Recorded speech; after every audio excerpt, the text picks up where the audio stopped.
Most ecom founders never realize they are their brand's biggest enemy. Not because they're bad operators, but quite the opposite. It's because they're so good that this happens. The better operator you are, the more the business routes through you, and you become the ceiling without ever noticing. You're working as hard as ever, but the numbers have stopped moving. You're looking at ads, product, market. You're asking yourself why growth has started to slow down. There's so many moving parts that you're trying to assess at once, and that's the issue. The real answer is in the one place that you can't see, and that's because you're standing in it. It's like you can't see your own face without a mirror. Not because it's hidden, it's right there, but because it's too close. And it's the thing that you're looking out of. Your position in the business is the same. It's the one part of the operation that you structurally cannot see because you're looking out from it, not at it. That's not a flaw in you, it's just physics, which is exactly why founders are always the last to know what's really capping their growth and why it takes an outside lens to finally show them. So without further ado, here are the 5 ways founders become the biggest bottleneck in their business when scaling. The first, every decision routes through them. This leads to delegation leakage. They delegate, but it always bounces back for approval. A lack of organizational structure, ownership, and processes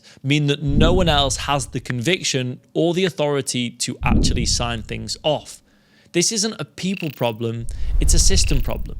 And it usually happens when the founder can't see their control over decision making is the very thing capping how quickly things move forward in the business. The second thing, they're the only one who sees the whole board. No one else has full context, so nothing can move without them. They hold the vision, the strategy, the execution, and everyone follows their orders. It works until a certain point, and then it doesn't. Suddenly, the scale of the business requires more than one person with the same level of awareness to dilute how growth decisions actually move forward. The third step is they execute instead of lead. A founder should always set the direction, the vision, the strategy, where the business is headed. That should never leave them. The problem is when they're also the one who can execute it. Think of a farmer with a flock. When it's 10 sheep, he can herd them into a field himself, set the direction, do the running. But at 50, he's stuck herding 10 while the other 40 drift with no one guiding them. He hasn't got a vision problem, he's got an execution problem. There's only one pair of legs. So he brings in the sheepdogs. And here's the part that matters. The dogs still run his plan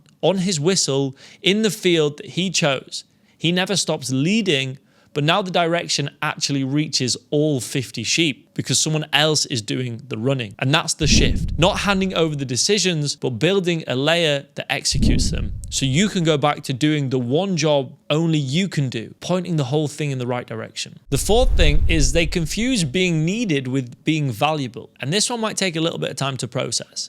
This is the emotional one that many founders can't face. They get used to being the person everything depends on, and it can feel like importance, but it's actually a trap. The more emotionally dependent they become on feeling needed, the less productive their business is. This is the bitter pill that every 8 and 9 figure founder eventually had to swallow. And the fifth thing is they never defined what not their job looks like. No clear ownership map, so by default, everything is their job. And this is the biggest system flaw that keeps a founder stuck in dependency mode. Because there is no clearly defined ownership across leaders and managers, escalations land on the founder's desk. Not because they're the only ones that can deal with them, but because systematically, they're the only ones that has the right to do so. Now you're probably thinking, okay, that makes sense. So I just delegate more and start working on the business and not in the business. But here's the thing, you can't out-discipline a structural problem, meaning that no matter how much clarity you now have on where you're holding growth back,